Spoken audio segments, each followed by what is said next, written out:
What's up, everybody? Welcome to another episode of Tablebreakers. Tonight we are going to be talking about espionage and spying within the realm of ttrpg. So, how's everybody doing tonight? Bruce, how you doing? I'm pretty good. I have to change my name back from Rudy, though. The other night we were over at Nick Weiser's talking about a movie called Bachelor Party. Yeah. And I apparently came off as Rudy from that movie, so I just changed my name to Rudy because we had a bunch of fun stuff to talk about. But I'm doing great. We got about another 10 days before I begin my new endeavor, so I really appreciate you guys continuing to keep the torch up. Shadow and Sun was in here talking about top secret videos. I'm pretty happy that he's got those out there. And then I spammed Good People Think Alike, which actually is just StreamYard fanning out all that information to people. Yeah. Six Nation says, I'm making pasta casserole and listening. It would be cool to have a Peter Gunn intro if YouTube wasn't so retarded. Then he's like, what's up, my ninjas? I love it. So, TCG, how are we doing tonight? Pretty good. As soon as I get my camera to actually work. Well, it's working now, but it took a second. Yeah, it looks like I can see things and stuff, so that's a plus. Yeah. I think I might have damaged the cord for it by accident. Yeah, that happens. You know, I love the IPVO, but mine is the only one I know of that's lasted more than 2 years. Everybody else I know that bought one, it's broken. Hi, I think I know. Tonight? I think I know what had happened. So if I get another one, I will not repeat that mistake. They're pretty good for what they do. This miniature, quick miniature review, real quick. I forget which dragon this is by Reaper, but when you set this, you're going to need to augment it because it's really wanting to tilt forward the whole time, and it needs to sit up like such. I mean, it's up to you, but this is a 3.5 out of 5 or a 70 out of 100 for a miniature. And no, it's not finished yet, but I just thought I'd let you guys know since I've been working with it for the past few nights. It's not a bad fig. Someone to scare the players. That's all I need. All right. Kai, how we doing tonight? Pretty good. Well, we all sound really enthusiastic tonight. It's been a very long 8-9 days now. Social batteries are here. That I am president accounted for. I will do this. I will do this topic. People points are low at the moment. Got it. All right. For this bullshit. And last but not least, Connell, how we doing tonight, bud? I'm tired, but there's nothing new about that right now. I'm glad to see that you're back. It's been a little bit. Yeah. Well, with Bruce going out, I will say I may and or may not have been guilt tripped into coming back. I'm just saying. Did you find like a dead horse head in your bed the moment you think you're out? He keeps dragging you right back in. There's no horse head, but we'll just leave it at that. Gotcha. Connell is going to lead us tonight here with this endeavor. So, Connell, if you want to go ahead and kick this off. Yeah, I can do that tonight. As Baron said, we're going to be talking about spy and spycraft type gaming. So I personally have never been in a game. I'm hoping the people in the panel have had a little bit more experience I have in it. So we're going to be talking about that tonight. I'm looking forward to it and see what's what. Baron, I think you were even nice enough to write down some questions. So we'll go with that. And here we go. Now, here's one of my own questions, though. I am going to stick to the script a little bit, but probably bounce off from time to time. So here's me bouncing off. Spies. I mean, is there like a spy movie, a spy book, a cartoon series that you would use just to even get into the idea of playing a spy game? Bruce, are you a fan of James Bond? I mean, real James Bond, Sean Connery James Bond. I mean, I've watched almost all the Bonds before, all the Bond films, and I do like the films. I've not read Ian Fleming. I've read a lot of Ian Fleming like books, but I've never read the master himself. But as far as his movies are concerned, I really do like the Bond movies, but you have to put your head in the context of the Cold War of the 1960s to really get the most out of Connery and Lazenby's work.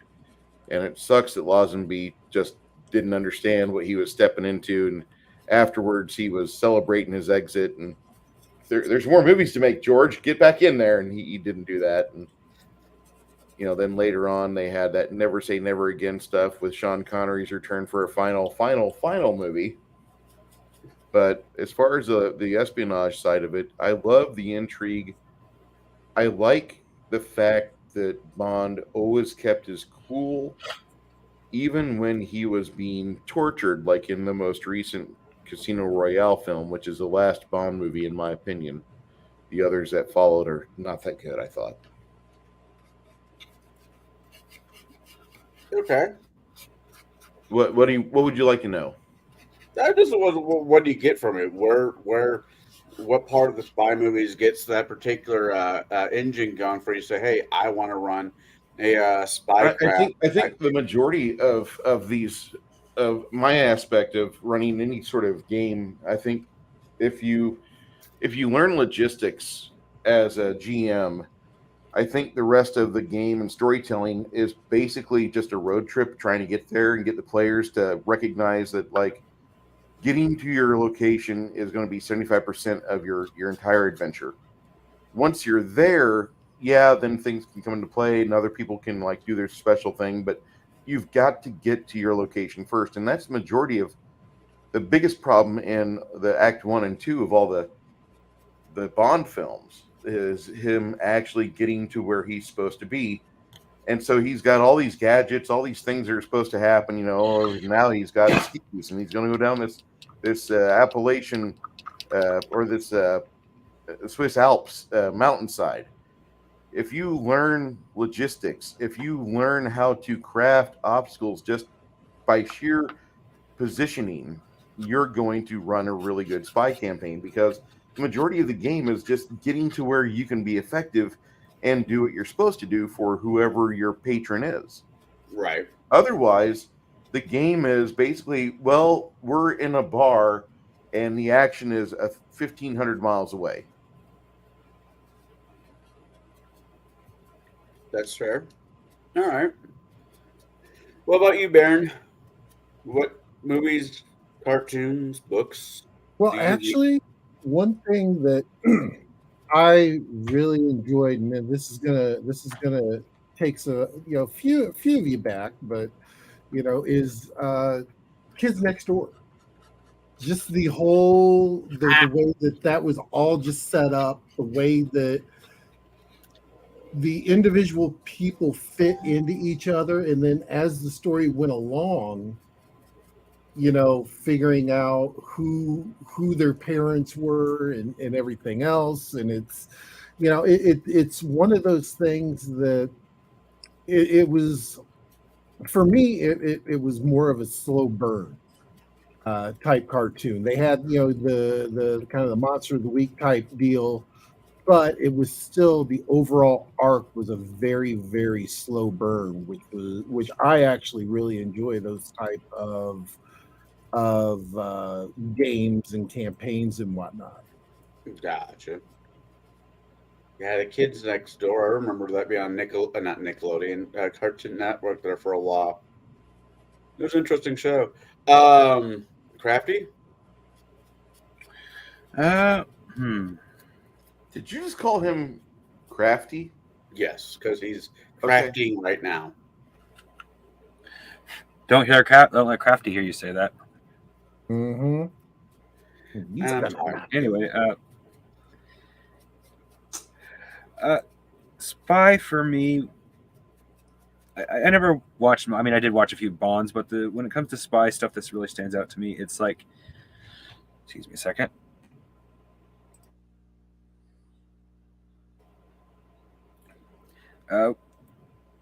It would be stuff that the spy kind of stuff that happens in once or twice in like an anime series of Gundam, for example. They almost every series has its version of the spy moment, where somebody has to do something to get intel secretly. Okay. Do you have anyone precise movie book where there was really, I will say, really showed off well? I'd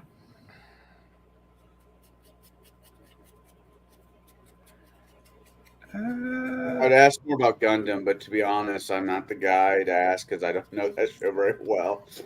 We need to you bastard. I will stay quiet on this topic. We have a 2-hour limit, and I need to sleep.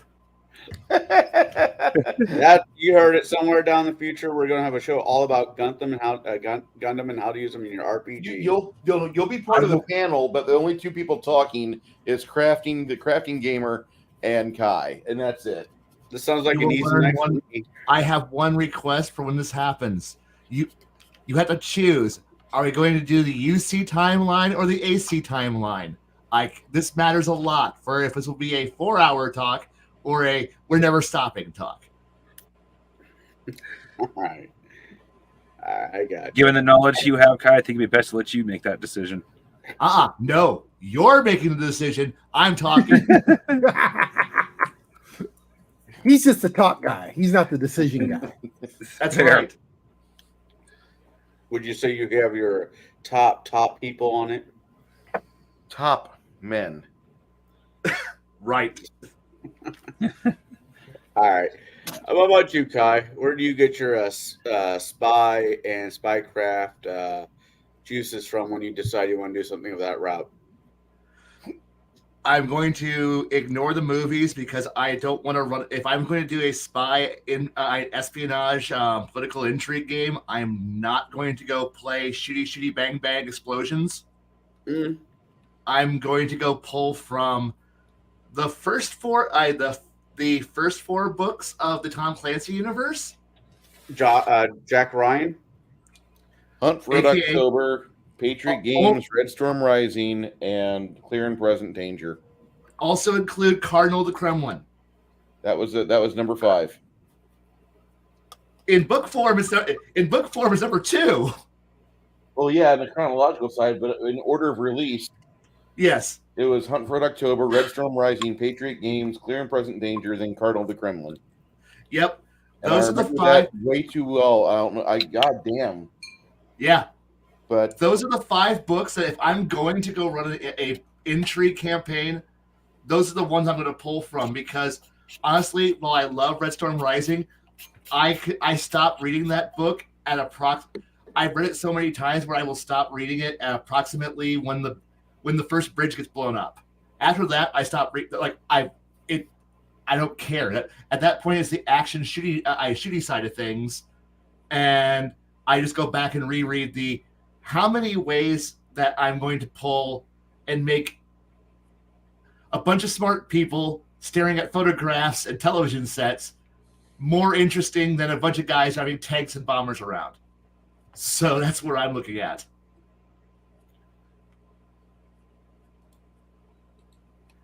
I will also draw upon the many books of David Weber and the many books of John Ringo for just other examples, but I will pull from a lot of sources, mostly books, because Hollywood just makes everything way too actiony. Though if my players start going way too actiony, because players will do that, I will happily pull from not James Bond, but I'll pull from the Jason Bourne series, because I want the idea that if you want to go off the reservation, you're going to get hunted. I'm sorry. It's going to get bloody. It's going to get messy. And I want that. I don't want to have, I don't want Bond.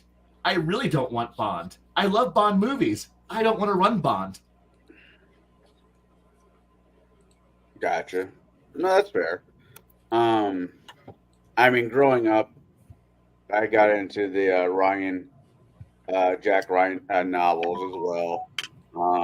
But I think the first thing ever drew me to the spycraft was the 1960 show Get Smart, with the Control battling the evil chaos. So yeah, I'm a dork. But yeah, no. Then you just got movies. Then you got Mission Impossible, the TV series. Then Tom Cruise kind of ran this. Anyways, when you can't act, you do Mission Impossible. I don't know what the answer there is, but no, I understand what everybody's saying, and I think I'm right there with Kai. I love a good spycraft novel over a book. I mean, a book over a movie, just because you could picture it a little bit easier. I could picture it a little bit easier in my head and follow it. Where with a TV show or a movie, I'm like, wait, what just happened? So now we're actually going to get into the questions, so I can make my boss happy. That guy over there.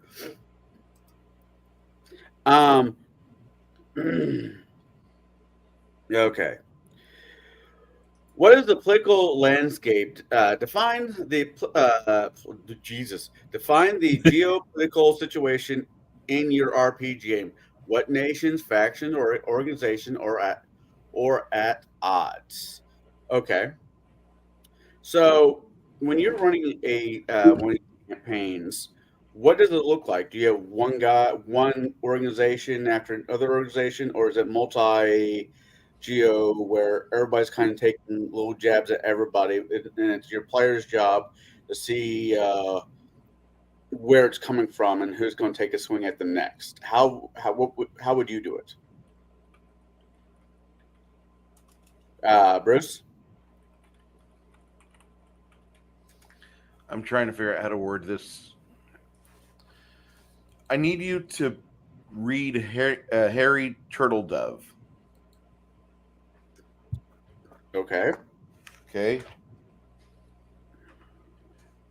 There was a book I read about 12 years ago, and he did a really cool World at War. It's called World War series, and it is a 8 alternate history science fiction fantasy. Oh, damn it! Nope, not that one. Turtledove's got a few different ones. Let's see. Kai, do you remember the one where he wrote about basically like a First World War set in a very magical world? Do you remember that? Yes. Where, like the Axis was feeding the Kraken with food and bribes, so it would go after the shipping lanes on the Allies side. Yeah. Okay. It's been a while since I read that one. Yeah, I've. God damn it. Okay. Is it in the balance? No, I don't think it's in the balance. It's not World War Into the Darkness. Into the Darkness is what it's called. Yes. And it's a there's a magical land, and war breaks out a generation or two after the 6-year war, and so the countries that declare war on Algarve do so half-heartedly, allowing the Algarvians to use their reluctancy to advantage, and so they get in a real good position, and they start paying off various magical groups and getting the shipping lanes terrorized by the Kraken. They start paying the dragons in gold in order to get the drop on the Allies, and it's just an absolute shit show of force. But if you ever read Into the Darkness by Harry Turtledove, the first act of it does so much good setup and intrigue that whenever I get the chance to put something like that in a game, I will go around players to make sure that happens.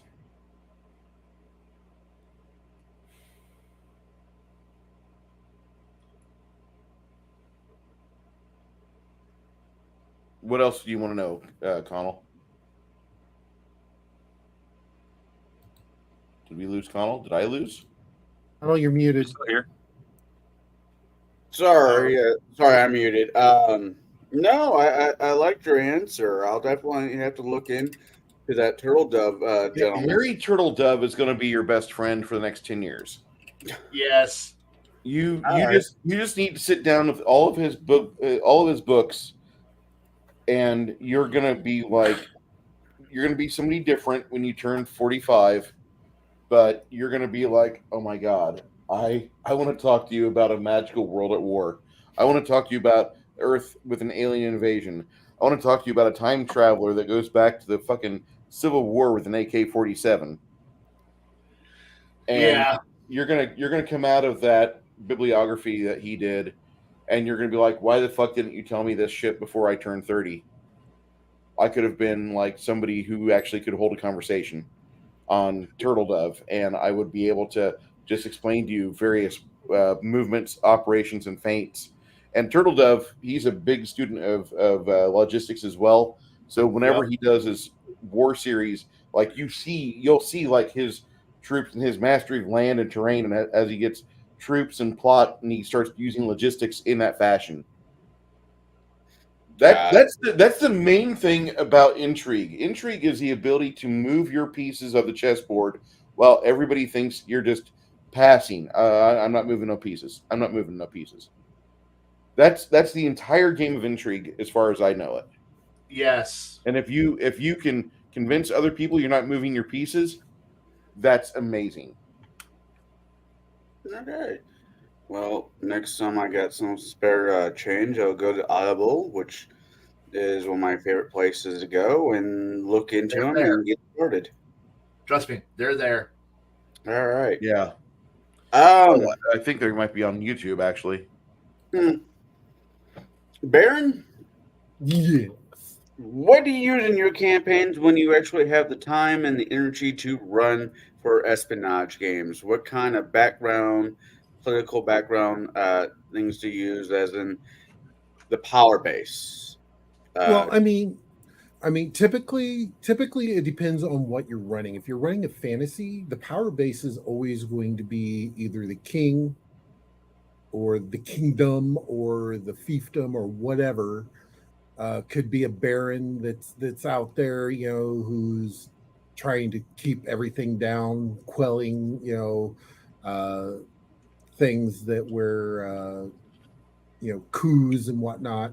But I mean, overall, the big thing is that when you set this up, you have to give a reason why the pieces are in place, and then you have to be able to move those pieces in accordance to,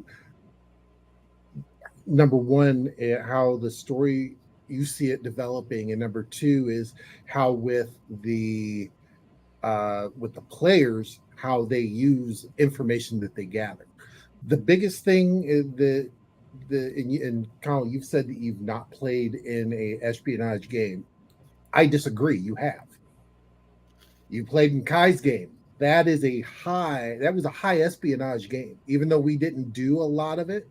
Right. It was. Right. If you look at Jade's Final Fantasy game that he ran for us, technically that would have been considered espionage because we were getting somebody out of the kingdom to safety. That I can see that argument.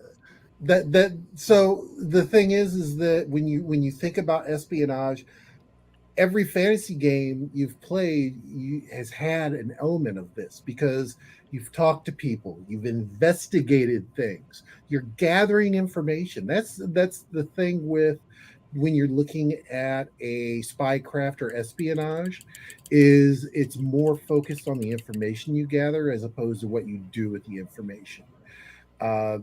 and when you're playing in like a regular like fantasy or even non-fantasy game, it's what you do with that information and who you're gathering it for that filter out. So, but the biggest thing is you need to look at each of the factions that you create within your game and how they interact with each other. That is the biggest thing. Is you as the GM get to sit down and say these are how they interact with each other.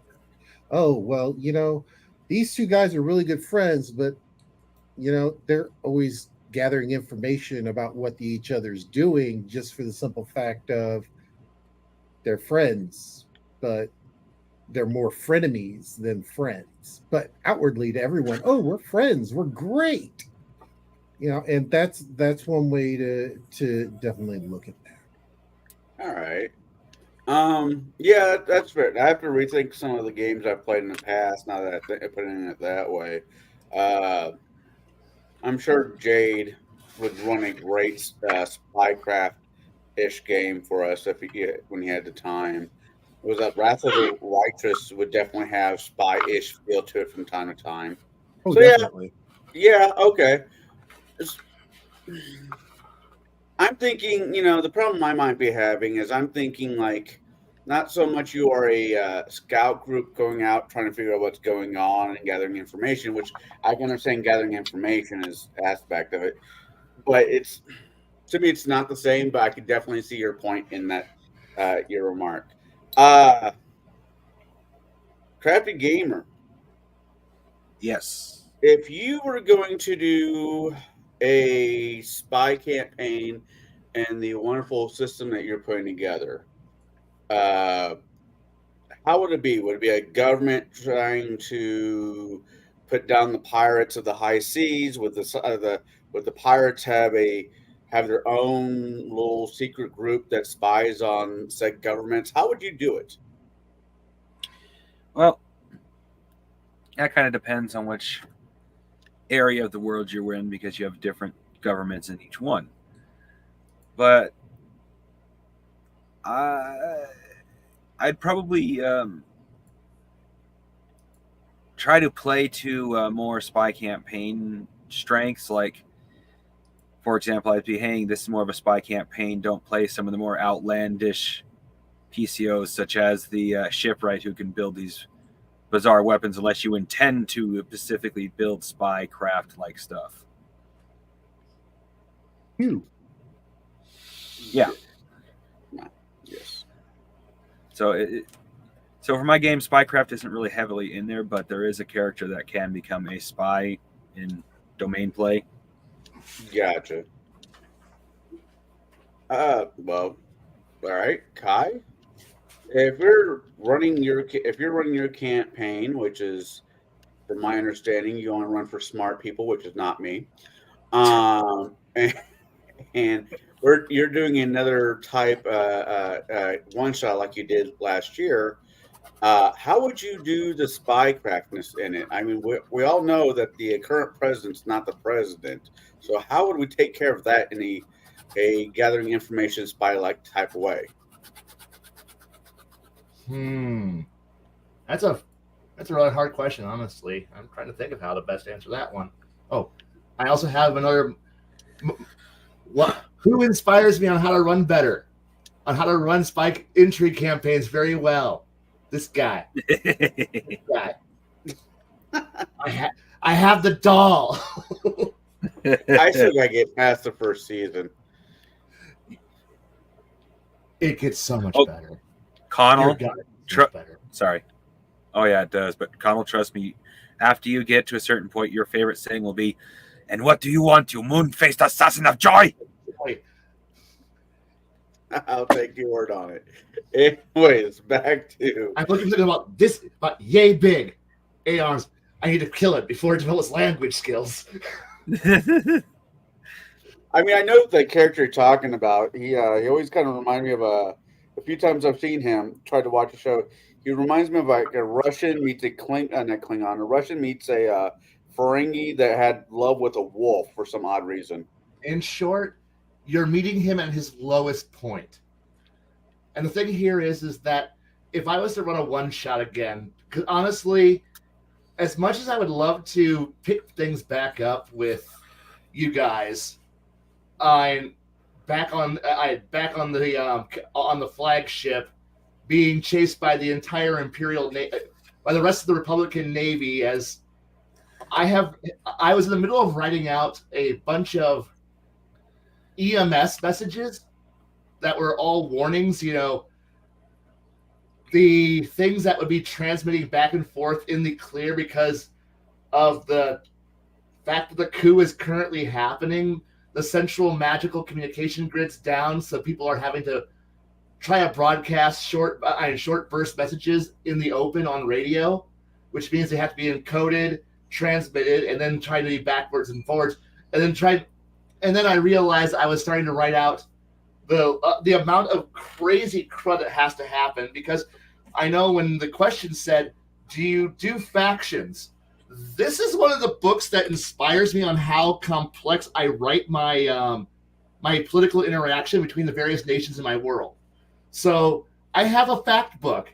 I just can't hold the fact book cool in front of a camera, but I can hold the CIA fact book for the world. Yes, arrogance and stupidity in the same package. How efficient of you! Or remind me that, like, I'm going to hold my shoe up to your head and see if I can hear I hear the C. Yeah, he's full of quips and quotes. But the thing here is that part of me almost would like to run that one shot as the party of players who are nowhere near the flagship, near the president or anything, getting almost a my brain's malfunctioning on the movie theme. But which movie is it? Somebody help me. It's the movie detailing the submarine getting partial commands and having a nice little coup to see if they launch nukes or not. The Hunt for Red October Red or Crimson October? Tide? No, Crimson Tide. Running a Crimson Tide style scenario where you guys would be cut off from you weren't part of the initial coup. You're not inside with the coup. All you're getting is the flash messages from the various factions that are coming out. Here's the short messages, and then trying to decide as an isolated group, which side do you throw in on? Because obviously the coup is failing. It hasn't failed yet, but it's failing. So it would be almost pulling an Operation Valkyrie moment where there's chaos in the Capitol because there's things that were happening that were not detailed in the one shot, namely people being killed, people being arrested, but unfortunately, like Operation Valkyrie, Hitler survived. Oh shit, what do you do? Because that's what you guys did. Well, that's what Shadow did when he took the face of the president and said, I lived, bitches. And in essence, I lived, bitches, and then stole the flagship. And dealing with the fallout of that kind of event, it gives you a chance to choose action, choose inaction, choose the side as I drip feeding information in a vacuum, as in you don't know, you don't have anyone that you can go to tell. There's no one to tell you, or there is multiple people who are telling you, I'm the one in charge, listen to me. Do you listen to them? How would you listen to them? And that's how I would actually do that kind of an intrigue adventure. That sounds incredibly fun. I have been working on it for almost 6 months now. The what if concept is always, I find, always kind of interesting, especially in spy novels. Yeah. All right. And I really, for me, I don't have much of an answer for this one. I guess with my fantasy type playing for my world, I would do the fake courts are just kind of spying on each other. And there's always that poor bastard somewhere in the middle that has to deal with both. I think it's probably the route I'd probably go. I don't know if that's much of an answer, but that's my answer. Or the middle or the youngest son who gets ignored by both of the parents. He's the one who tells the older brothers, "Okay, this is what mom and dad are up to." I'm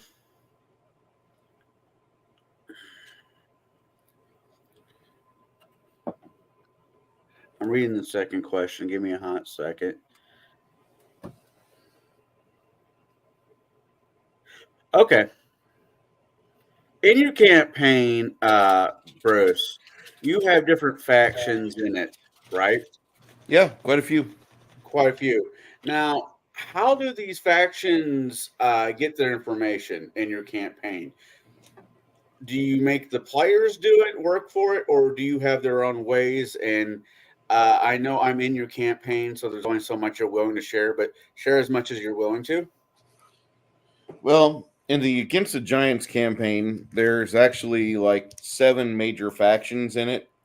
And the party is one faction I'm classifying, but that's because they do have an agent or two that can be used to do whisper campaigns or to do clandestine stuff. You're not going to send Grog out for that, but maybe Cricket and somebody else. Maybe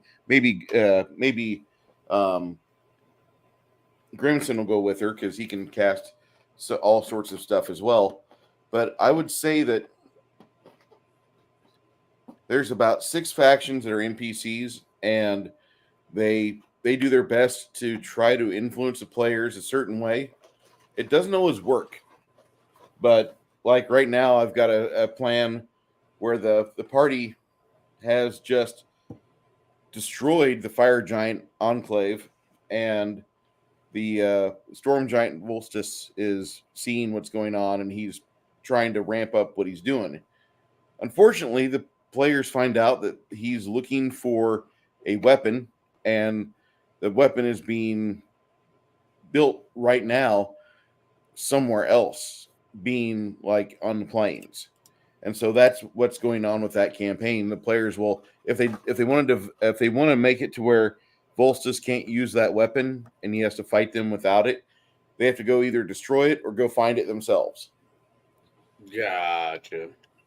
But while that's going on, I've got, the hobgoblins doing their thing, and they're getting ready to move their pieces on the board. And then the giants are trying to get things in position for what they're doing. But they still, don't have all the strength they need to do what they'd like. See how it turns out. Yeah, as a player, I'm not terribly, don't feel too bad as it's not able to get other issues out. Anyways, what about you, Baron? In your campaigns, who gathers the information? Is it the players, or is it the NPCs trying to sell it to the players? It's a mix, just for the simple fact of sometimes they've got to go and try to figure it out themselves. Other times, it's handed to them on a silver platter.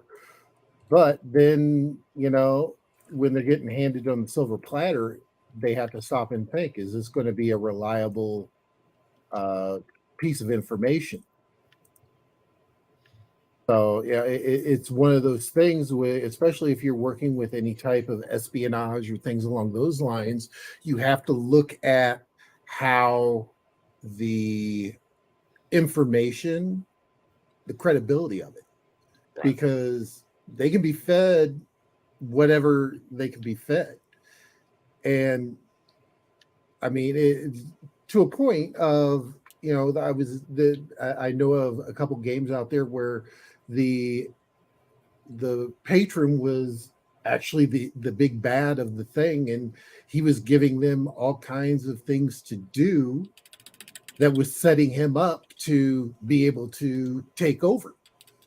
So, I mean, on that, they have to sit and look at the validity of the information coming in and then go from there.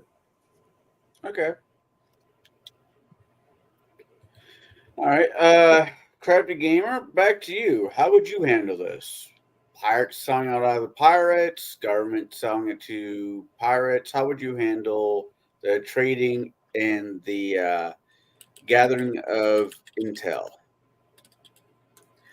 Well, that partially depends on the player themselves, or the player group themselves, depending on how they want to gather. If they want to be, lack of a better term, lazy in their role play and just well, we earned a bunch of money in our last thing here, let's just buy a crap ton of information, then I'll let them.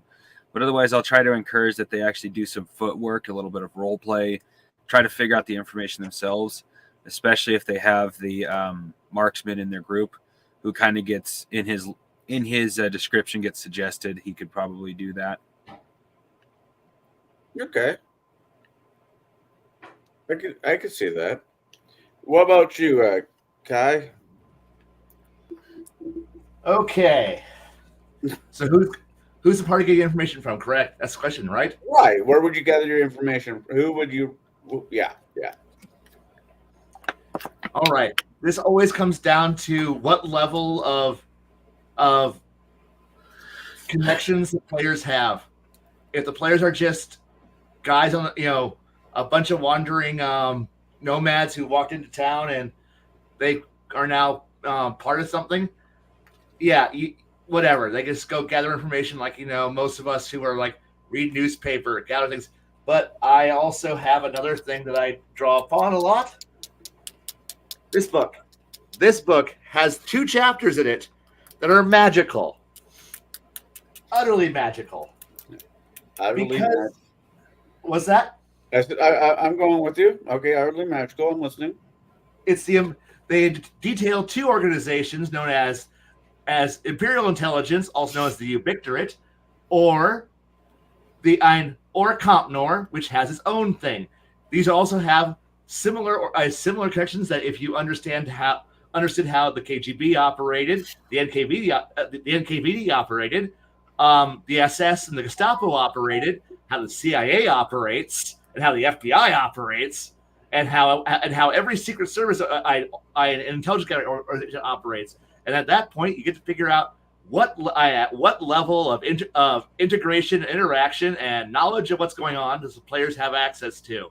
And that gives you the quality of information, because who knows, you might be somebody who has access to, because you've built up a good network of spies.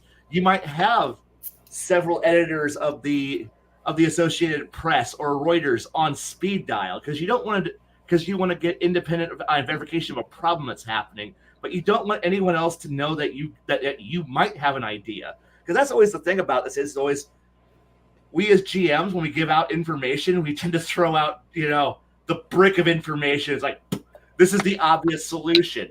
Well, the thing is that players who are really into it, to a good intrigue campaign, a good political espionage campaign, we're never given all the information. So the thing is that as a GM, you have to fire hose too much information at players. That's almost like the opposite of what we normally do. Normally we're just like, player, just make a roll, and here's the obvious clue. No, you need to fire hose data at them to the point where they have to decide what lead they want to go after. And they have to decide that, oh shit, there's just so much information. Okay, there's a fire. There's a fire. Okay, something's going on. This one person's like, okay, where you're starting to just build information, or the idea that the information you're getting is sketchy or faulty or false, because you got to look at who are you asking for information. You don't just go into town, scream, in the town square, roll diplomacy, and scream, "I don't know things. Give me plot," and then the plot falls into your lap. Because if you go to the local bar and you gather information at the local bar, you're probably going to get the current news that's pissing off, say, the local pig farmers guild, or the beer brewers. Porkers are going in at 7 3/4, whereas wheat is down 4.17 on the gold grain. However, there is a small bit. The Marzen prices are going up. Look out for those that are coming up for the coming up Oktoberfest. Now, That's right. The porkers going into cattle. Back to you. Or the brewer is going, I'm having problem getting copper line recently, and at that point, hey, okay, so wheat's down, copper's hard to get, but that might not be the plot the party wants to get their hands on. But then again, you went to the local tavern to go ask for what's going on, and they're gonna bitch about local shit. You need to go out to where it actually matters.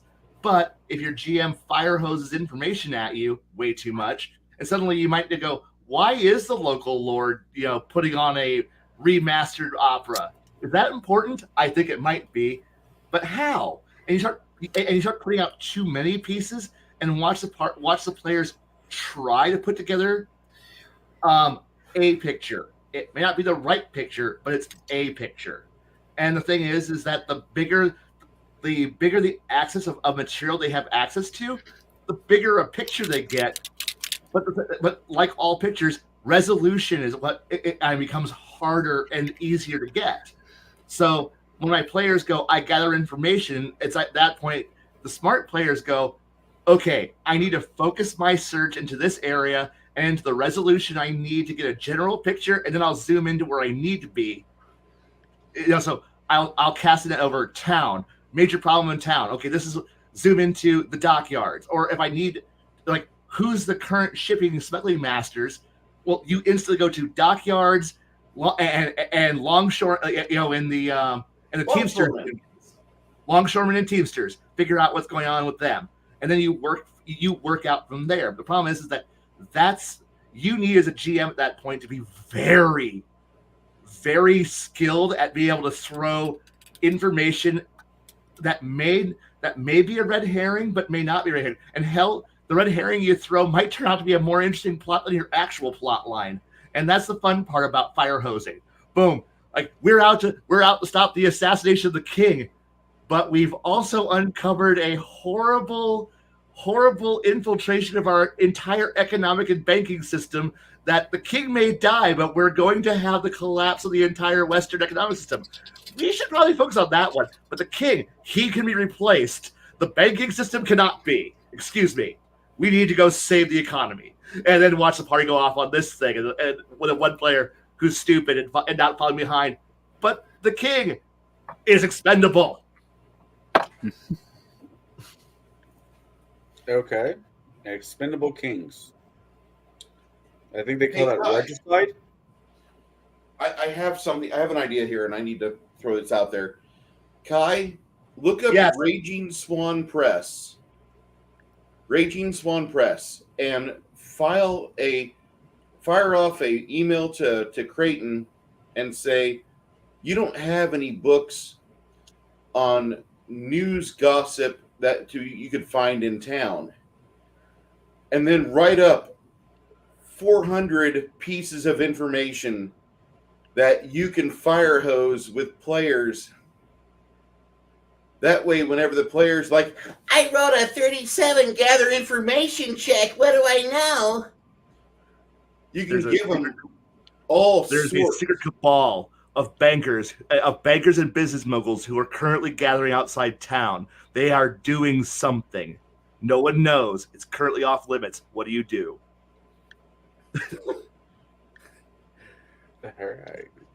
That you could do that. You could have a book where you have what you find or what you hear over here at the bar, or what you overhear at the church, or what you overhear at a thieves guild, or what you overhear at the hall for teamsters and traders, or what you hear at a dockside bar in the main room, and what you hear at a dockside bar in the back room.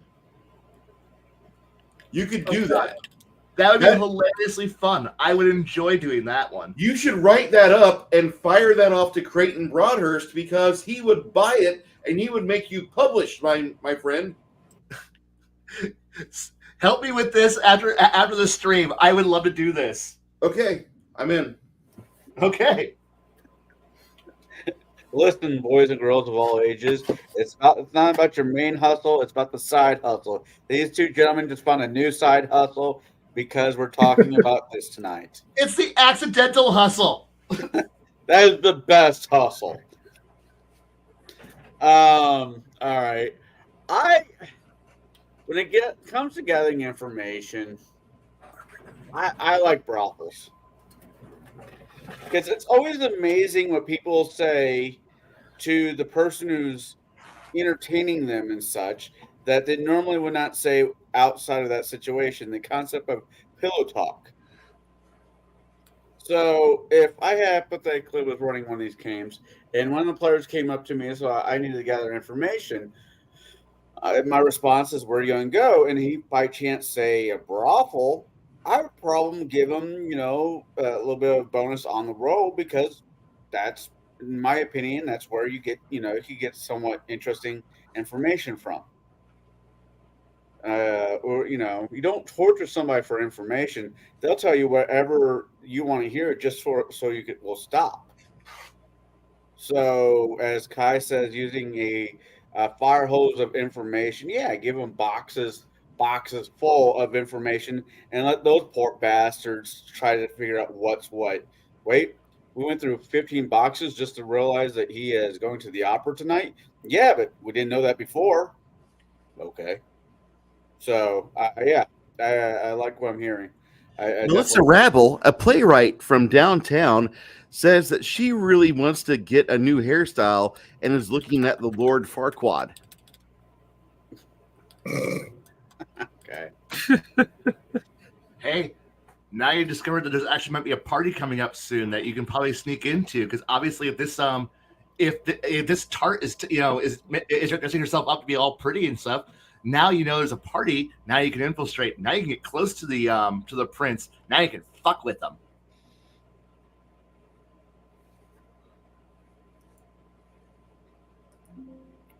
All right. Now, what secrets, technology, and other information are coveted by these parties? What would be the main stake? What is, in your campaign, is it blueprints for a new warship and Crafty's game?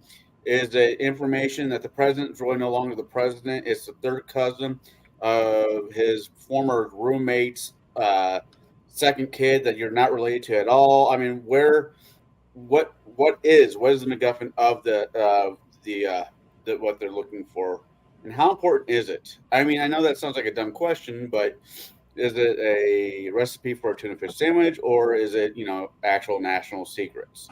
How much importance do you put onto it? Bruce? Okay, we're talking about plot devices. The MacGuffin is the absolute most important thing that the players can keep control of in that ever critical third act. Right. So the third act should be very much in your game session. It should be the moments where the players are tenuously clinging a hold to that control factor. And if they cannot do so, they've got to be the masters of recovery.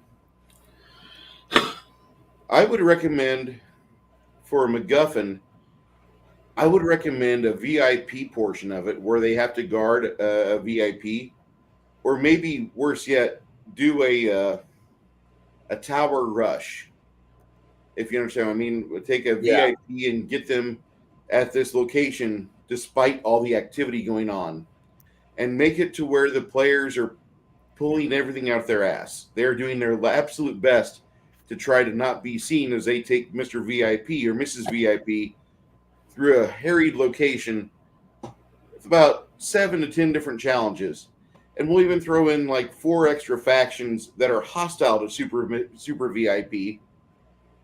And if the players can do this, they earn 1 more set of keys to the warehouses at night. And if they don't, well, they might be chased out of town. But the MacGuffin, I like making the MacGuffin a person. That way it's interactive. Right. If you make it just an object, then it's just a boring ass, oh, it's handcuffed to my wrist. Oh, what do I do with these nuclear codes? Oh, but if it's a person, now, it's pretty interesting. Better yet, give that person like a vice or a addiction and trying to keep them quiet and happy. You have a Jack Black in the middle of Tropic Thunder situation. You could have a very large, fun time with Jack Black demanding a box of Twinkies in the middle of Waterdeep. Shut the fuck up! We're trying to get to the fucking guild! But I don't want. I want to. And then every beggar that you ever suspected being part of the Thieves Guild gets revealed as part of the Thieves Guild. It's just a thought. All right, Baron. Or you could have a situation where all you're trying to do is sneak a donkey into a bachelor party, but when the donkey gets to the bachelor party is like laden with drugs until the donkey gets there, and the donkey finds all the drugs on the baby grand piano, and he snorts all the drugs, and then he has his heart explode.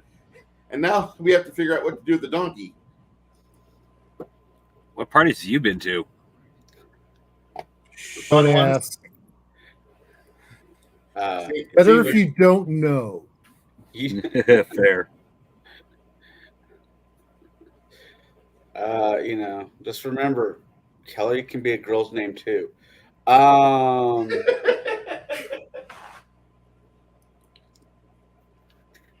was the question again before you ask? Sorry, I'm gonna butcher it anyways, but I'll ask the question again.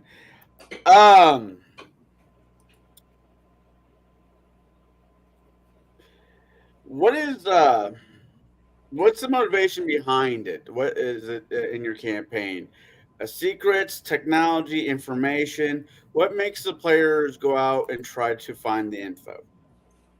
Well, see, that's the thing. Is it's different. It depends on what hooks are you throwing out there. Are you throwing out there it's a rebellion and they're trying to unseat the Lord of the area, or is it we have to stop we have to get the plans for the Death Star, something like that. It depends on what your campaign is and what you're looking to do. That's the big thing. Is it could be several different things too.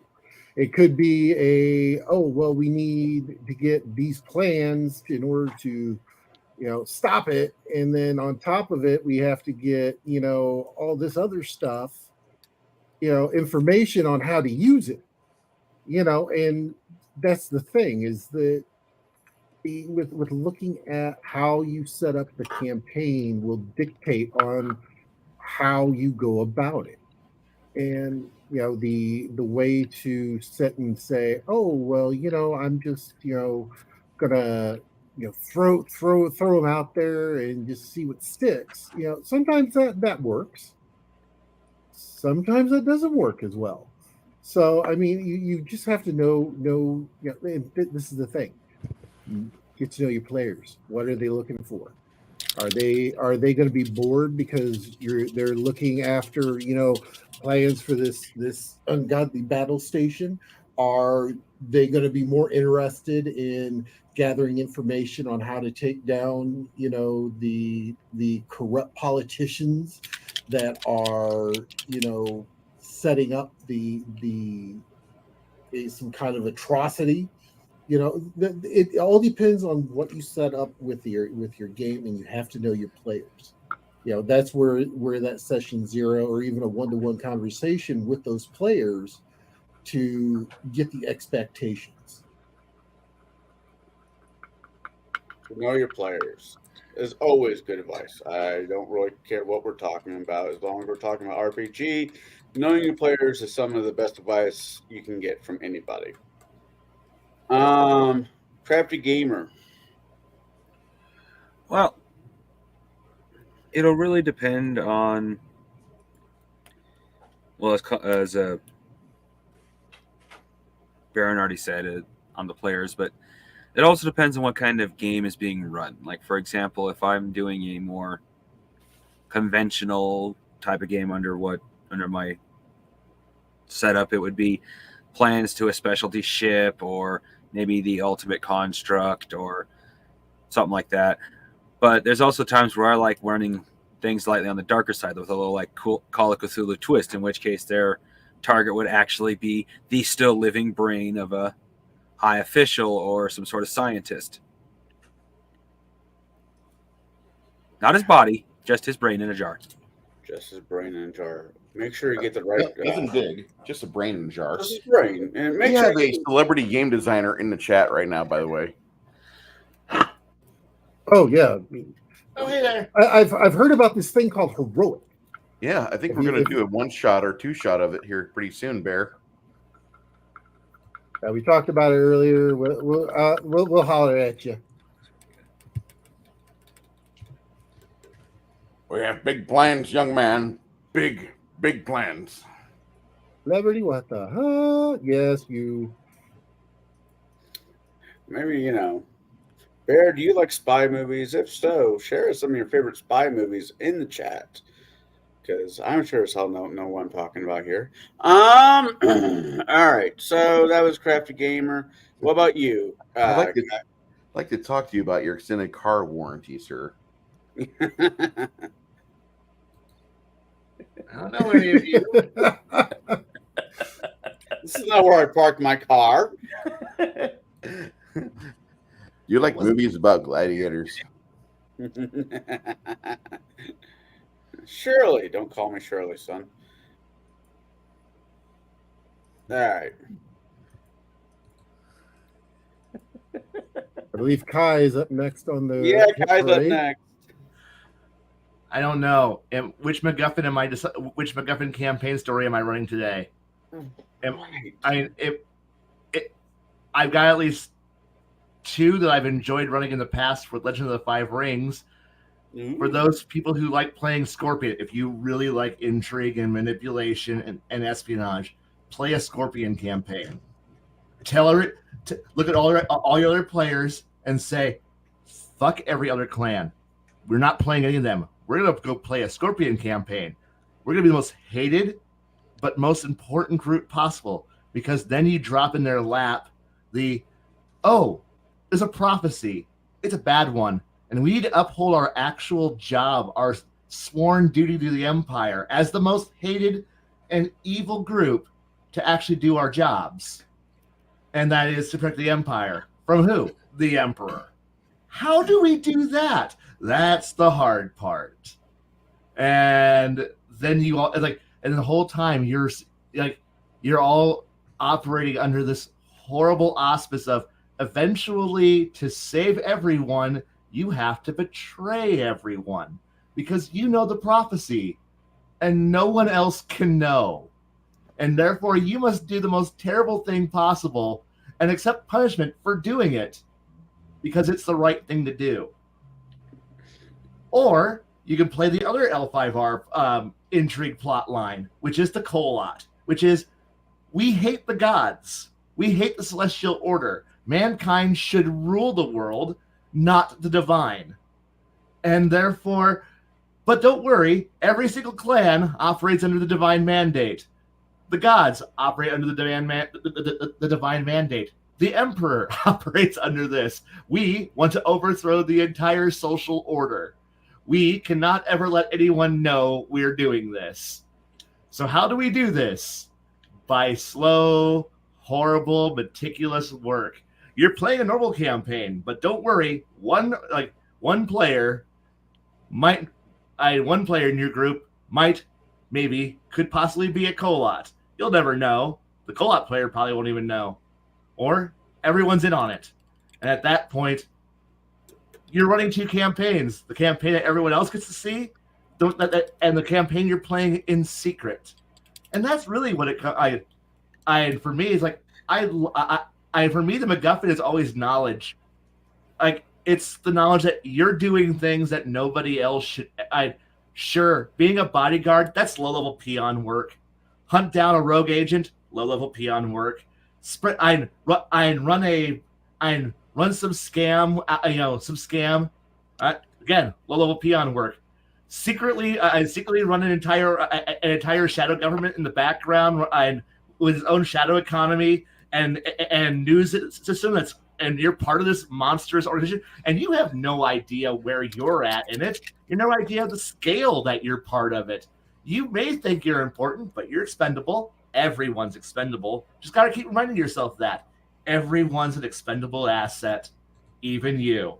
Even the guy in charge is ultimately expendable because the job is more important than any one individual person. And that might mean every once in a while you get to shoot your boss or your boss shoots you. But don't worry, everyone understands it because they're believers in the cause. And if anyone becomes an unbeliever, they go on the reservation and you shoot them repeatedly and either make them vanish or make a spectacle out of it. Either or, enjoy it. And who do you really work for? You don't know, or do you? And that's the fun part. And it's like, I know the MacGuffin, like the problem with any one MacGuffin is that the MacGuffin goes away eventually. The Ark is recovered. The Holy Grail is lost in a rock. You blow up a small town in Maine, and it's a mild importance. A destroyer magically appears in the harbor and then disappears a week later. Don't worry about it. The MacGuffin got away. It's okay. It's okay. Just keep doing the job. Weird shit keeps happening. Just do the job. Every once in a while, you may get an order that says shoot a dude, and frame a guy 3 blocks over. Just do the job. Don't question it. It's just knowledge that you're doing the job that has to get done. And that might mean driving a nuclear submarine into an inlet where nobody will see it again. You just do your job. Enjoy. I won't go back to shooting my boss. I don't have one per se. It seems to be a fun topic amongst certain groups.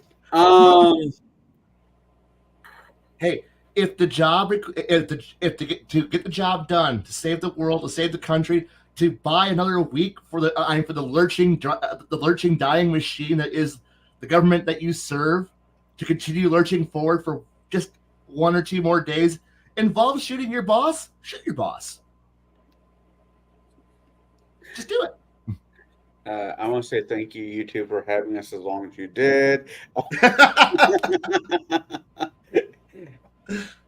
You will now find this on some other platform that says it's okay to shoot your boss. Disclaimer: it is not okay to shoot your boss in real life. This is entirely a fictional scenario that we're playing in Minecraft. Go fuck yourself, okay? Disclaimer done.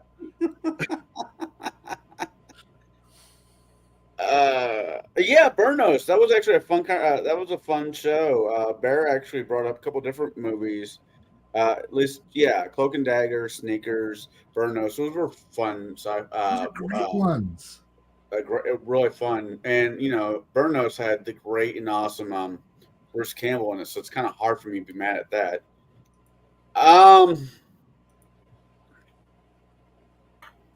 Okay, I'm going to go off the script again. Now, when you got your players, and what your everybody at the table has more or less agreed to do a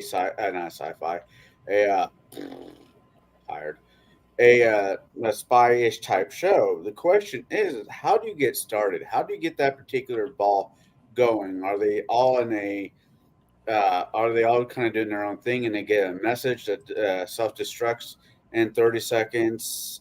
How do you get that ball rolling? Bruce? Usually I let them try to discover something at the start of an adventure or a story arc where you have a situation at the start of No Country for Old Men. And so the players would come across a body that obviously doesn't belong where it's at, but they keep doing an investigation. What's going on here? Why is this 40 miles or 40 meters away? What's all these spent casings, or what's all these arrows with magical harvesting? marks on them. What's all this? And let the players just unfurl it themselves. Let the environment do the storytelling for you. Be lazy. And okay.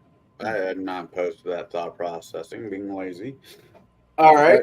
I love being lazy, but my thing is that whenever I would do this, the best way I would want to do it is like, okay, well, you come across this little canyon on your property, and you've got some corpses that are out there. It looks like a dead wyvern, maybe a dead cardinal from the Brotherhood, and a dead anti-paladin. But then as the players are positioning their characters and as they move towards each one, I'm secretly rolling perception checks and figuring out like who sees what, who smells what, and just give them that information and start vomiting information at them, like what Kai was saying earlier with the fire hose, and let them see all the cuts and scrapes and spilled blood that's there, and let them figure it out.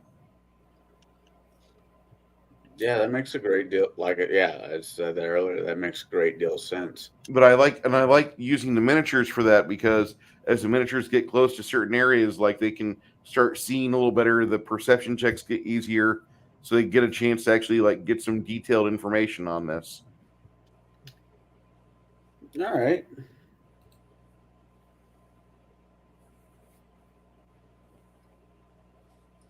Baron? What was the question again? When you got a table full of players and they all agreed that they're willing to go down this particular thought processing, how do you get the ball rolling? How do you set up the first clue mission? Do you do a Mission Impossible scenario where they all get different letters or scrolls self destroy within 30 seconds? How do you get the ball rolling? See, what I tend to enjoy doing is after they have their first little clash or whatever with something bigger than, let's say a goblin or, a kobold, or even with the kobolds, that works too. They happen to find something in their little horde of, oh, well, this guy was maybe a knight of the realm, and he has a ring. They find a ring, and there's also a scroll with it. Goblins and kobolds don't read scrolls. They take the ring. Writing. Don't read it. Suck your soul. Suck your soul. Exactly. So and that is a good way, especially like a Dead Knight report, something along those lines, where they just stumble upon it, and then for that just starts that ball rolling, because then I've also found that with a kobold, you can they like the shiny stuff just as much, but they've got that dragon-esque type mentality of, no, this is my hoard, it's mine, my precious, that type of thing. So I mean, the big thing is that it also, with them finding this, it's going to pique their interest of, I wonder what's going on here. And usually you can get the buy-in from them pretty quick. Okay. All right, I get that. Kobolds and gobos. So we're talking like the first few levels. I mean, we're talking early in the game. Okay. When you do this, you've got to play the long game, and if you start it early, they can start to really get down and start digging into it. And it may come a point where they have to go, oh, I need to. This is a little bit bigger than me. I'm going to step back, but then, it's something that maybe they'll come back to, or, maybe something that's, definitely within their realm of being able to not necessarily handle, but they can get people who can handle it on board with them. Maybe go to a local lord or the king or whomever, and get them to give aid. Go, hey, we've got this nice report. This is his nightly sealed ring to verify that yes, this came from a legit place. Okay. Bear has a question. What's a cobalt? Car. Tools. Typically, they're blue. The ones I buy are blue. Happy. Well, it was Happy a Flash villain, Cobalt Blue. For those who like to run stories and games through a comic book, superhero themed game. He's just giving me crap because I'll sit in his chat from time to time and just start spouting nonsense. So I've come to accept it now.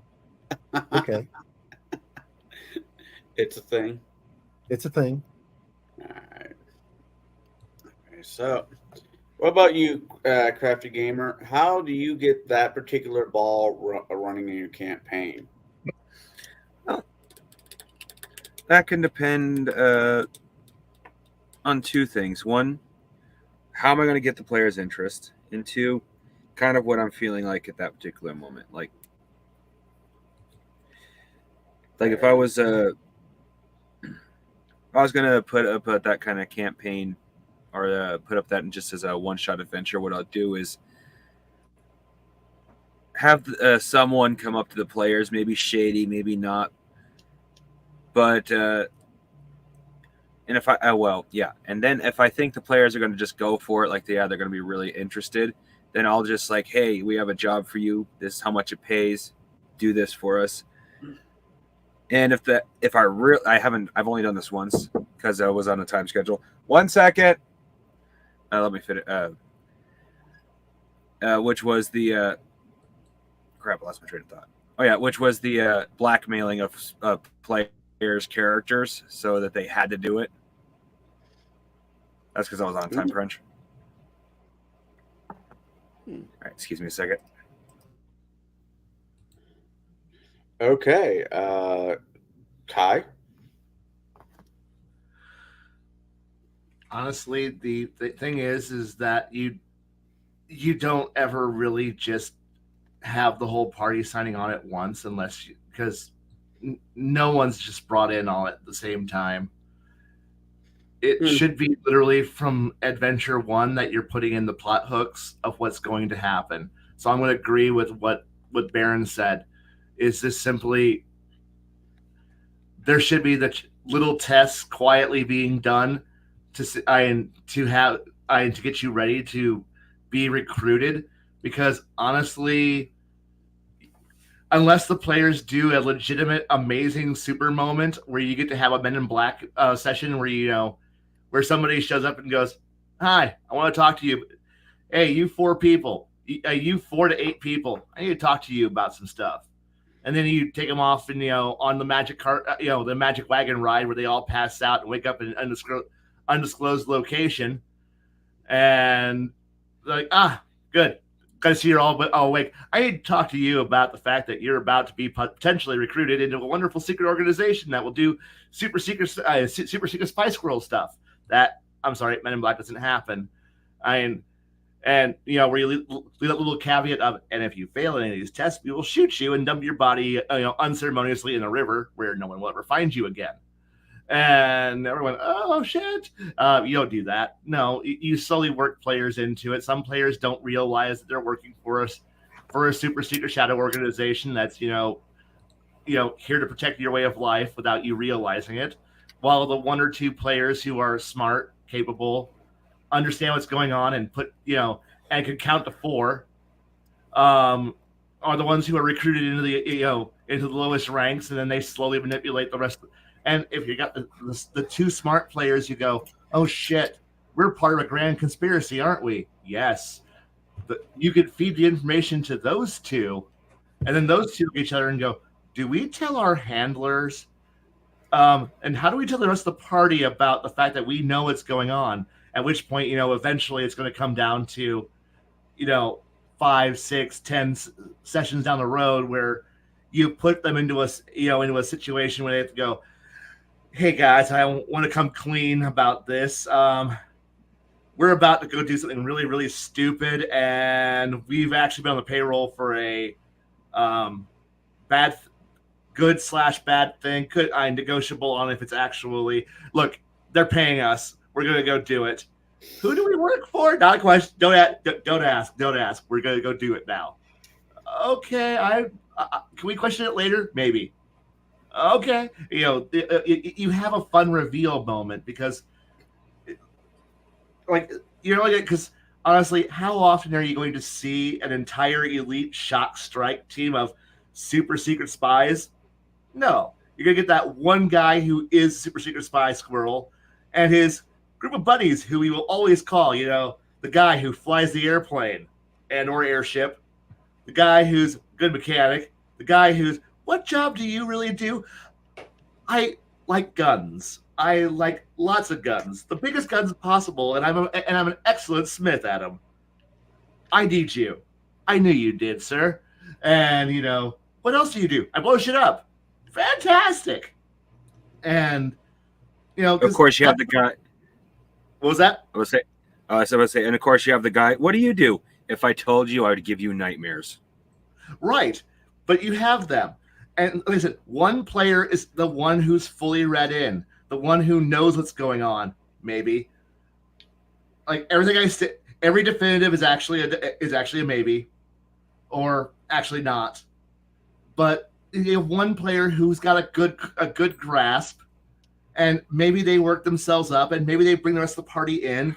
But there's no way in hell I'm going to drop everybody, into session 1. Welcome to MIB boot camp, and today, we're going to show you all the terrors of the universe and prepare you for the unless we're playing Delta Green. But at that point, I assume you've already done 10 to 20 years of miserable, horrible work for whatever department you're part of, and that you're just being activated to go do this job, because Cthulhu really needs it. I need to get reminded that his day pass hasn't been authorized yet.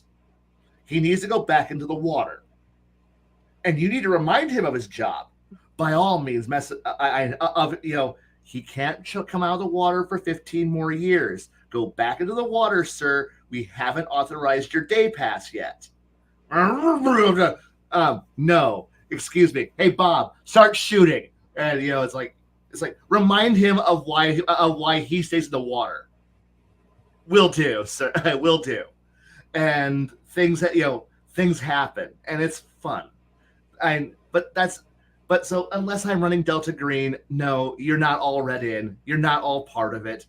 I've been building you up since session episode 1, and no, I didn't tell you. One of you figured it out. One of you asked the right question to the right person, and responded right when they asked you the counter question, and because you were smart. The rest of you, I'm sorry, are not that smart. You're just here for the ride, and when things go wrong, here's your loot, here's your explosives, and go make someone into a nice fine red mist. That's all I need. And yeah. All right.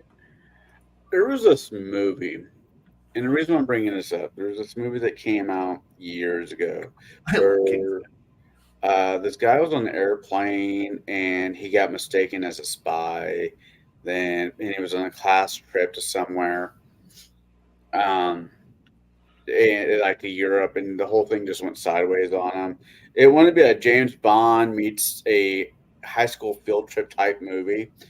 And so when I think of doing spy-ish type games, yeah, I did say that right. Fuck. It always makes me think of that. It's like, do I tell them that everybody in this party just kind of knows each other, and it just something happens and one of them gets mistaken as being somebody else and just goes off the cliff there, or do I do what Baron does and slowly just like they find a note about a possible, cult octopus type creature that wants to take over the world, and they take it from there, or multiple different factions. So you guys' answers have definitely given me a lot to think about when it comes to how to start it, start the game. Now I'm going to be, after the show, going to be trying to figure out what the hell that movie was, because that's going to drive me slightly crazy. And yes, Kingsman is a really good movie. Actually, the first and the third one are really good, I thought. You didn't like the second one? I haven't seen it yet. Oh, wow.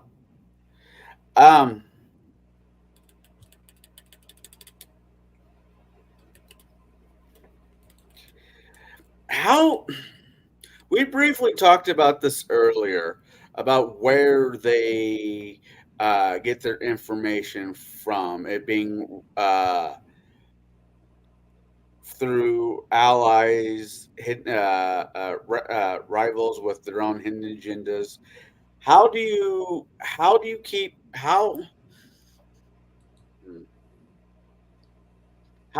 the campaign knowing that the players knowing that they can't trust 9 out of 10 things that they hear and keep the game going? I mean, there's the I'll take that thought with a grain of salt type comment. So how do you keep the facts and the red herrings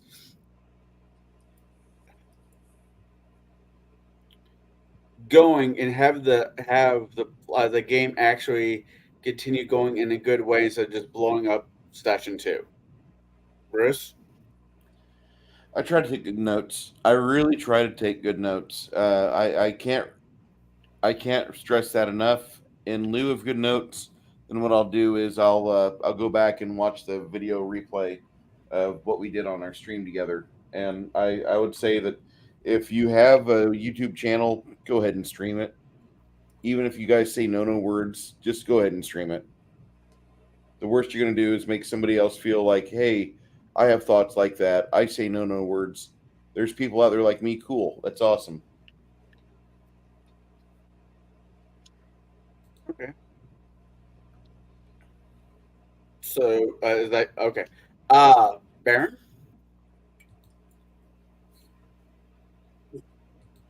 Okay. The question, I apologize. That's fine. It's probably me screwing up. Is what it is. No, it's been a while since I've been on a panel, so my attention kind of goes squirrel right now. So I apologize. All right.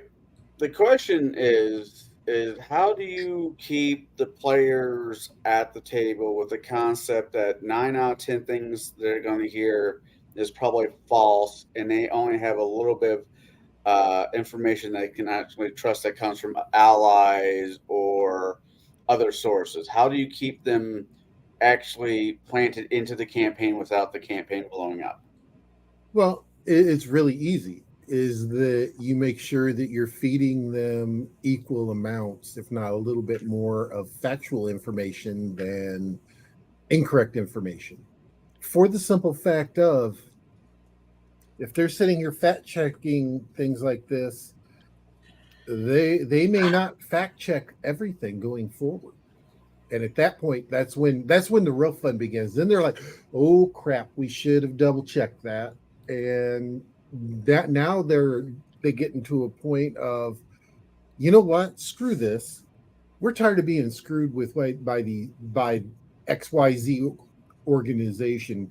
We're going to take the fight to them. I've seen that so many times of where, they get set up, it goes bad, they've gotten burned, and they just turn around and say, you know what, I'm done with this. Let's go. And that is the biggest way of keeping them in is by getting additional hooks. The game itself, even if it is a kind of a spycraft espionage type game, you've got to throw other elements into it. That's the big thing, because if you don't, there are going to be some players that are like, yeah, I just, if you're playing let's say a more modern, I just want to sit up in that bell tower and you tell me when the target comes in and he goes bye-bye. Then and that's literally all they want to do. They want to be in that part of the plane because that is what their character or what, as a player, what they care about for their character. So, and that, you've got to give them those different type of situations in order to go.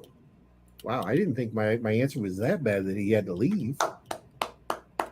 I didn't even touch it. I didn't touch it. I know. Hands are here. No, it wasn't me. I think the tweaker net got him. Yeah, his internet may have gone. So, all right, Kai. Yes. Hold on. How do I keep people engaged? It. Honestly, it's because oops. I was still in a Discord chat and somebody just left. I'm like, wait, what's that noise? Why did that go off? Okay. No, honestly, the answer to that one for me is really easy. It's just simply the fact that I don't make. I have like one player who I think if I was to run an entire, Jack Ryan level of all we're gonna do is push paperwork and have one shootout in the entire campaign would be happy. I know I would be that way, but I know most of my players aren't. So honestly, like what you said, Baron, it's just simply interspersing action. I know I don't like shoot 'em up, bang bang, James Bond level shit, but honestly, players are there for shoot 'em up, bang bang bullshit. So unless they're all being super duper cheesy and tricky and stuff, at which point we're playing Ocean's 11. I would love an Ocean 11 type game. That would be amazing. Okay, would you be able to stay focused and do your job creatively enough, and then handle complications without resorting to I arm and then detonate a nuclear device? Are you asking me as a player or as me as a person? Yes, as you.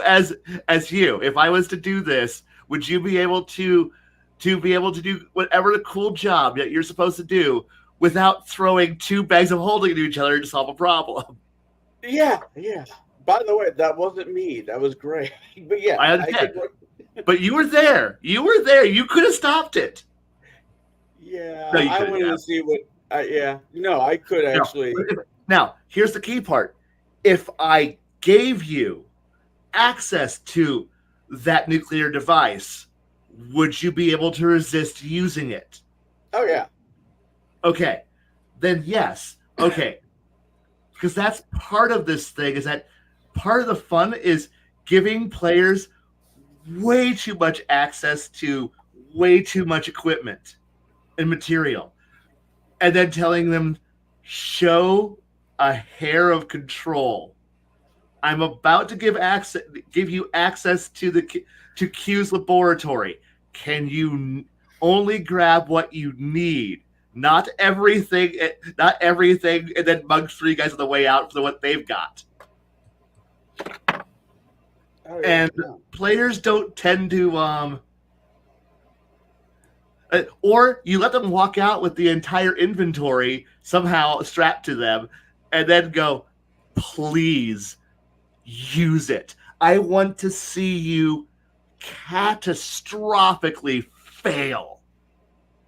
I don't want you to, when I'm doing an intrigue campaign, I want you to succeed, but I even more want you to fail.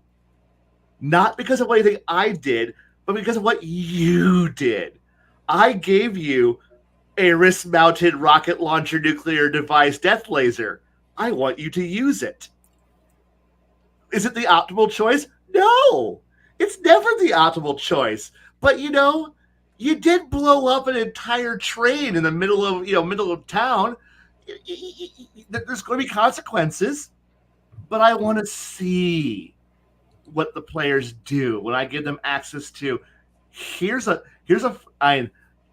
You have the ability to call in. You're working for the Inquisition. Of course, you have the ability to, at Lord Inquisitor, to go call in whatever assets you want. But now you got to explain to the local, Imperial Guard General, why did you call, 50 Baneblades in to go blow the fuck out of that city block? Now you gotta answer questions from people who. There was a drow, sir. It was a drow. At which point the Imperial General is going, "What the fuck? Why was a drow there? Why did you need 100 tanks to take care of it?" If it was a drider. Right. Questions were asked. Mistakes were made. I'm sorry. That is not going to fly because you always have someone higher up that's going to go and beat you senseless, and therefore my players are having fun because they get to sit there and go, should I? I have the radio. I have the Forward Observer radio communication codes for a carrier battle group. I could use it. I could call in enough death to level to turn this area into a moon. A model of the moon. Do I? Hey guys, we should probably be a little smarter. Why? The GM gave us an entire carrier to use. We should probably not use it. But we have one. I know, but we shouldn't. We really shouldn't. And that's the fun part, is watching my players juggle far too much firepower and being told, now this is a stealth mission. Sir, I blew up the moon because there was a xenomorph down there. That one's understandable, but then just remember, you will be shot in your sleep by the Wayland Yutani android that's in your crew. There's always one in the crew, and he will shoot you. Because you blew up company assets. That's fair. Sir, I blew up the moon because there was a furry on it. The Ordo Xenos will understand that it was important to eradicate that furry. That was a valid use of that exterminatus device. 10 billion must die because one fursuiter was caught down there. I was thinking about the kids, your sir. But no, I get it. I'm big. I also agree that I think if you're running a game like this at all, I think the maturity level at the table for your players can't just be are there girls in there? Yes. Can I do them? Bond argues with you at this point. Well, Bond player goes, are there girls in there? Yes. I want to sleep with them. I want the hottest one. One moment. Let me roll a die. What is my fetish this movie? The blonde. The natural blonde. I don't want the bottle blonde. I want the natural blonde. You mean the blonde or the strawberry blonde? Strawberry blonde. You girl with strawberry blonde. You are my current. You will be my love affair for this movie, and you will die at the end of it, as befits all of my conquests. But I will love you as you die in my arms. I'd like to say goodbye to 6 Nations, 31 Kings. We'll see you on the replay, sir. Have a good night. Have a good night. Yeah, I like to say that. But yes, you do need a slight higher maturity level than the crayon munching Mountain Dew addict. Sorry, Greg, you cannot play. Love you, Greg. I demand at least a coffee drink. You to be at least coffee drinking maturity level. Damn it! I don't like coffee, but my 13-year-old daughter does. Shit. Tea is an acceptable alternative. Okay. Yorkshire tea. Of course, it's the best and only one you need, for it is of truth.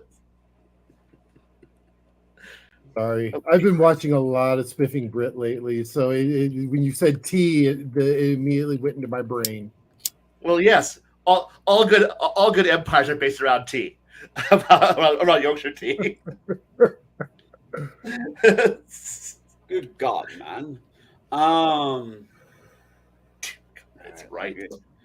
Sorry, my internet shut down on me. That's why I disappeared there for a quick second. Thanks for saving my bacon. Whoever took up. No problem. So the last one to go on this would be the crafting. TCG. Or did he already go? Yeah, he already went. Never mind. Okay. So I think that is going to be it for tonight. We're getting to that point where Kai is going to turn into a pumpkin. Yes, we are. I say that. Did you guys want to continue this discussion next week? We could. We could, but I'd ask for a different person to ask the questions. My head's still just not quite right yet, and I apologize for that. It's okay. No problem. Well, wait. Hold on. Has your head ever been quite right? Yes. There's just There's a 99.9% chance that was a lie. No. As of right now, with the not completely getting into it, but the mess I'm in, it's like having a wet blanket on my brain most of the time, and it makes life a little bit more interesting. Okay. But with that being said, I do appreciate you guys' answers to these questions. Baron, thank you for writing the questions down. Sorry if I murdered them. But no, this gave me some stuff to look at for when I decide to run a spy campaign. And if I do, I'll just give Kai a notebook, pencil, maybe a month's worth of coffee, and just have him write it out for me. So we're actually gonna get him hooked on something a little harder, but don't tell him that the CIA and the Coast Guard are gonna help me on this. Oh, wait, is he moving to Pekin? His methods is half a diet plan. It's perfect. That's perfect. I have like 30 some odd pictures right now on my for the background, but we mentioned tea, so I had to go put the right one up. Yeah, he had to go grab Spiff there. That's right. Yorkshire tea. Are you gonna go play Skyrim later? Oh gosh, yes. Permanently, man. God, man, me playing Skyrim later on. Of course I am. There's absolutely no 100% perfectly balanced game. No exploits, no flaws. We're having fun. I wish that game was good. So I want to break something up really quickly for those who are local to my area. There are in the Peoria area that watches us.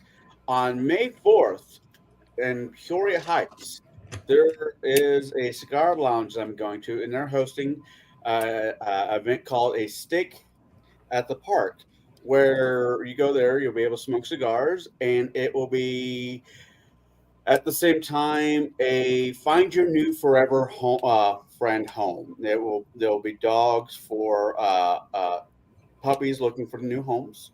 So it's going to be of that situation. So if you wish to join us and you're in the area and you enjoy cigars and helping dogs, it's going to be a fun event for everybody. Where's my chainsaw? I'm tired. All right. So, Bruce, what you got coming up this week? Well, on Saturday, we're going to try to do a game without Chris. He's trying to. He's at a Ren fair, and unless the rest of the party is like, without Chris, we can't function, then I'll be like, fine, let's go. But he's going to be at a Ren fair. He's already given me orders for his characters, what they're doing. And I've got a party doing a plane hop, an adventure that will take them somewhere else. While he's doing his thing, they go do something else. It's a thought. It's a hope. I'd like to see the party function without a player. I don't have any problem with Chris, but last time he was running late, the party drug their feet for 4 hours before he arrived. I'm sorry. Like, you're supposed to be here already.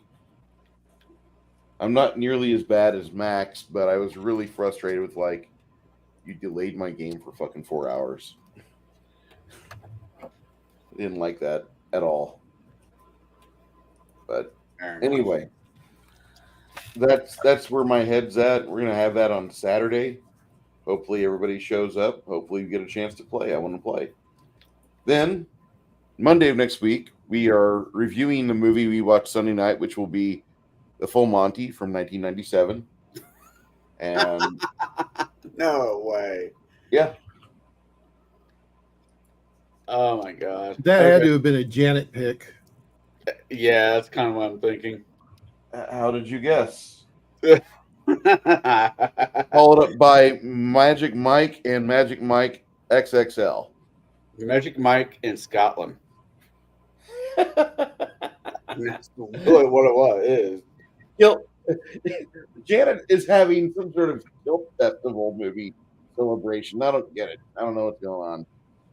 No, she hasn't done that yet. We're watching the Full Monty. We're gonna watch this and discuss it Monday night.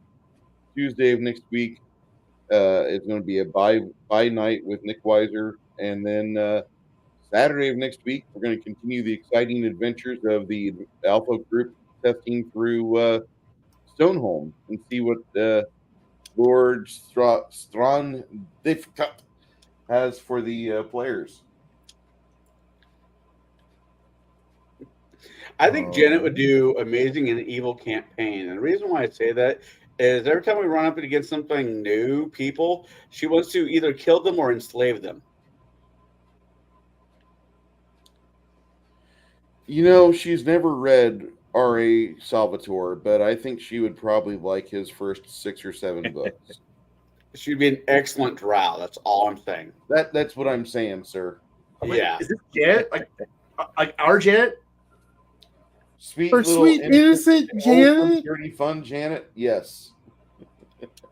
Wait, so I could run a Menzo campaign around her and actually have a real drow matron as an actual. Oh God. I think it would come natural to her, unfortunately. I think it is. I think it's really natural, especially with all the shit going on in her private life. She needs an outlet for these evil thoughts. Just a thought. You guys have her Discord information. Do with it what you will. Just tell her she can be a drow matron, a leader of a house. No idea what that is. She'll enjoy it. Tell her she's in charge because she's a woman and therefore in charge. Just tell her to watch my mind just farted. I had him right at the tip of my tongue too. Wait, if your brain just farted, hold on. If your brain just farted and it was the tip of your tongue, or you in your mouth with the asshole? That's just something nasty. I'll just take myself to time out. I'd like to thank Clancy for not following me to work today. Thank you, sir. Stay in your van.